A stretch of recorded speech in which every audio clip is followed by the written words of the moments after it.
This is the first screenshot video for the online contracts course, and it's a supplement to the notes we have on Chapter 1, Nature and Terminology.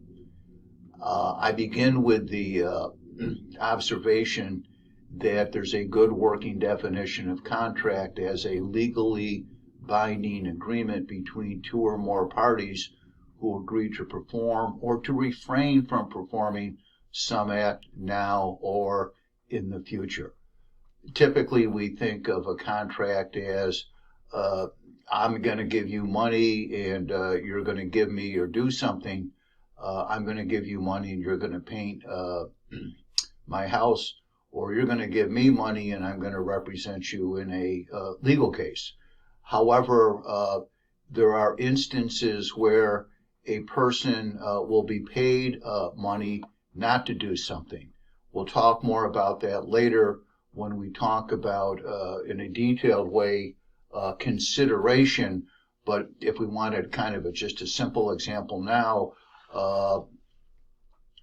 I might want to pay my neighbor money so that he won't cut down the chestnut tree on his property, which I just think is awesome. In any event, when we look at contract law, we see that every valid contract has 4 requirements. And now we're simply going to be making some general observations about the 4 requirements. The first requirement is we need an agreement. And that's a question of fact that can arise. Did parties reach an agreement or didn't they? When we get to the chapter on agreement, we'll see that there's a somewhat clinical way of analyzing whether an agreement has been reached by looking at the tools of offer and acceptance. But we're going to just now assume that if there's not an agreement, there's not a contract. There may be a way to obtain compensation for services rendered without an agreement, and that's under quasi-contract, and we'll be discussing that just a little bit later. The second requirement, as they're listed here, is consideration, and I've defined it in a general way as bargain for exchange of legal value. It can be thought of as the motivation as to why the parties entered into the agreement in the first instance. And I give you the example of a person buying a hot dog and a Coke. Certainly his motivation or her motivation is to get something to eat and drink, and the hot dog vendor or the owner of the hot dog stand, his motivation is obviously to obtain compensation for the food, and we hope for his sake to earn some kind of a profit. There's as I say, a more nuanced look that we're going to have to take about consideration later on, but this is a good starting point. The next requirement is contractual capacity. It may be, as you're listening to this, you can do a little self-test on yourself to see if, at least as you're hearing this now, whether you have the capacity to enter into a contract. So we would, or I would suggest you could ask yourself these questions. First, are you 18 years of age or over? Secondly, are you mentally competent? And then lastly, and I hope this is not a trick question, are you not so intoxicated that you don't know what you're doing? Notice I didn't say intoxicated. Maybe you're sipping on a drink if it's late at night, but we're talking about being so intoxicated that you don't know what you're doing before you reach that place of not having capacity.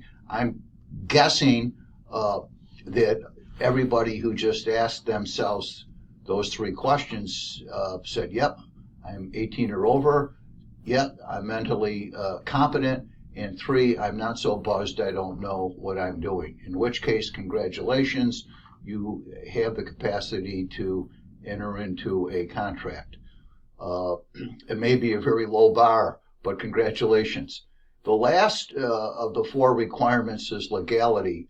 And I put these notes together at a time when it was legal to buy, at least in a state-controlled monopoly store, marijuana in Massachusetts, when it wasn't possible to legally purchase marijuana in New York.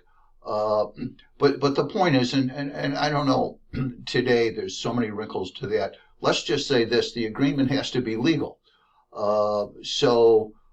Certainly, the last time I looked, it's not legal to sell or buy cocaine.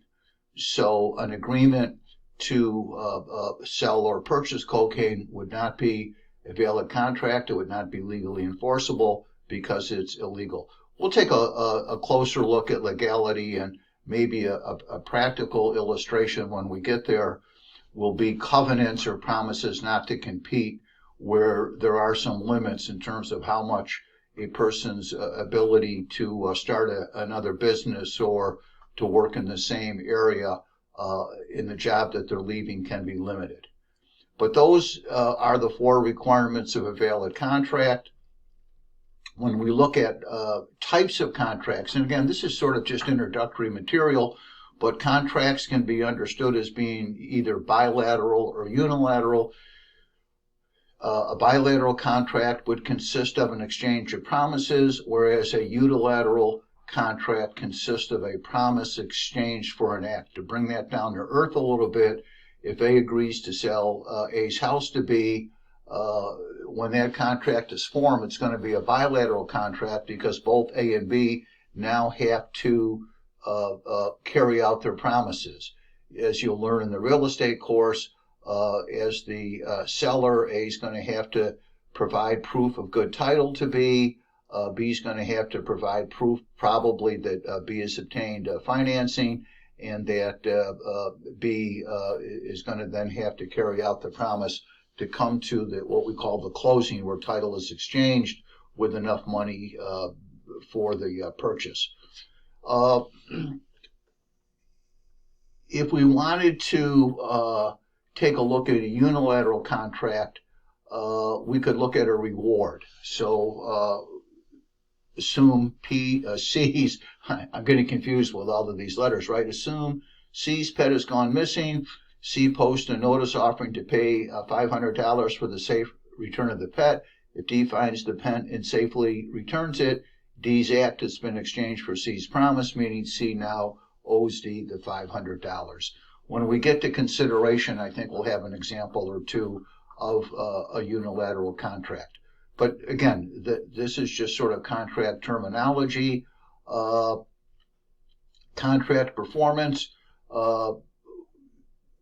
A lot of the course will be devoted to contract performance.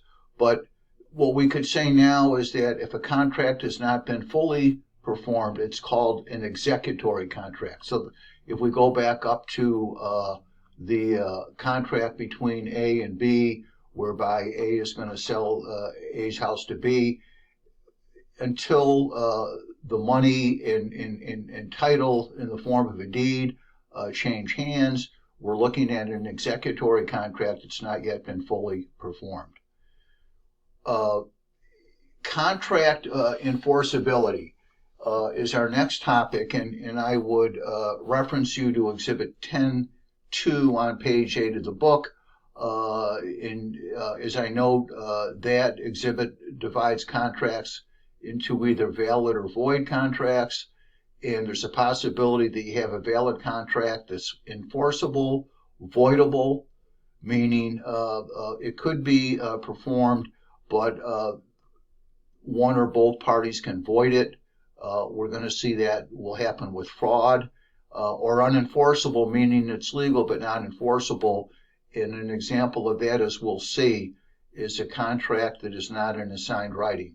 If I seem to just, I hope not rushing through, but just sort of skimming the surface of some of these items, it's because we're going to be looking at them in depth as we move along in the course. Now, here's the next item, and I think this is an important one, and quasi-contract. Sometimes that's known as unjust enrichment.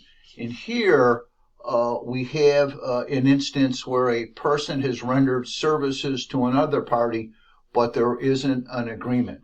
And as I note, there's a good example in the book where a physician encounters an unconscious person on the side of the road and renders medical aid to save the person's life.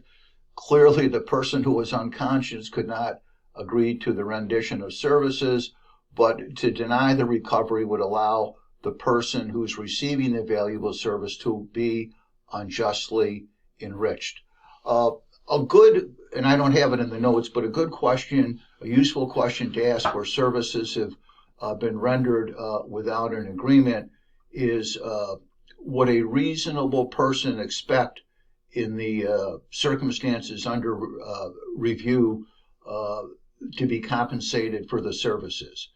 And maybe I've got a little bit of time left here. I could just use our recent blizzard as an example. I spent a lot of time shoveling, and there came a point where I had to get the driveway cleaned out and the walk to the front door cleaned out and the walk from the driveway to the front door cleaned out. And I have a part of my house that's on a corner, and there's a corner sidewalk that doesn't affect my ability or the male person's ability to get to the front door or my ability to get the car out of the driveway. But it's certainly a piece of sidewalk that I should shovel, and I expect under the city ordinances of Buffalo, I'm required to shovel it. And to my delight, I noticed as I was on my, I think, second or third day of shoveling that my neighbor, who has a snowblower, I just have a little sidewalk, so I don't have one, and a little driveway, I don't have one, but my neighbor had used his snowblower and cleaned out that sidewalk. I thought that to be a very reasonable and valuable, I meant to say valuable service he rendered to me, but I didn't feel I had the obligation to do more than thank him for his kindness. In other words, I don't think any reasonable person under those circumstances would believe that compensation was due.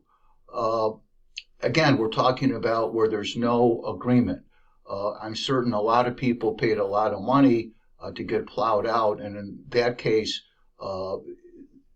what had occurred was the compensation that was due was a result of an agreement. But I'm talking here under unjust enrichment quasi-contract of where we have a valuable service provided without an agreement. By the way, if we get more blizzards and my neighbor continues to snow blow out that part of the sidewalk, though again, I don't think I would owe him any money.